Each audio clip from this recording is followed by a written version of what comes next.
గారు కలిసి పూణేలో 1848లో మొట్టమొదటిసారిగా బాలికల కోసం ఒక పాఠశాలను స్థాపించారు. అంటే మహిళా అభివృద్ధికి, మహిళలు చదువుకోవడానికి మొదటి బీజం వేసిన వారు ఎవరైనా ఉన్నారంటే సావిత్రిబాయి ఫులే అని చెప్పవచ్చు. ఆ తర్వాత కాలక్రమేణా పిల్లల చదువులో కావచ్చు, మహిళల అభివృద్ధికి కావచ్చు, వారు ఎన్నో కార్యక్రమాలు చేస్తూ కుల వ్యవస్థ విషయంలోనూ, అదేవిధంగా పిల్లలకు చదువుల విషయంలో వాళ్ళు ఎంతో పోరాటం చేసి ముఖ్యంగా మహిళాభివృద్ధికి వారు ఎంతో కృషి చేశారు. అలాంటి వారు ఆ కష్టాలు పడ్డారు కనుకనే ఈరోజు మనం చదువుకుంటున్నాం. కాబట్టి అలాంటి పెద్దలు నేను కృతజ్ఞతలు తెలియజేస్తూ ముందు సమయాన్ని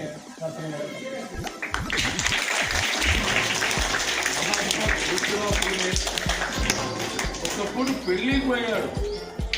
పెళ్ళికి పోతే, బ్రాహ్మణుడు పెళ్ళికి పోతే నువ్వు ఒక అంటరాని వాడు అని యోచనకి అయ్యాడు.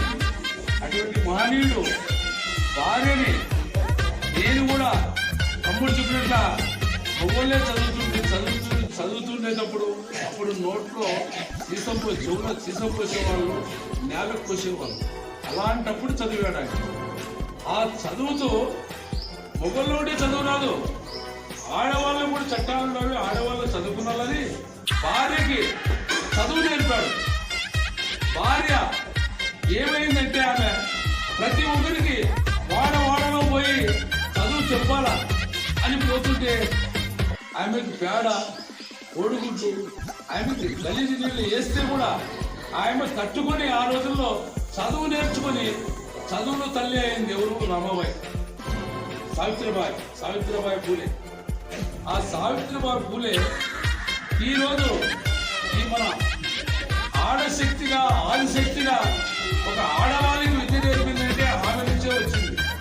చాలా మంది వేరే వాళ్ళు చెప్తున్నారు, కానీ నిజంగా ఆమె చేసిన త్యాగానికి ఈరోజు ఆమెకు సెల్యూట్ కొట్టాలి.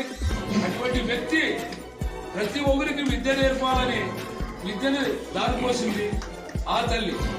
ఈయన చనిపోయిన తర్వాత మహాత్మారావు జ్యోతిరావు ఫులే చనిపోయిన తర్వాత బాబాసాహెబ్ అంబేద్కర్ 90లో ఆయన చనిపోతే 91లో పుట్టాడు బాబాసాహెబ్ అంబేద్కర్ గారు.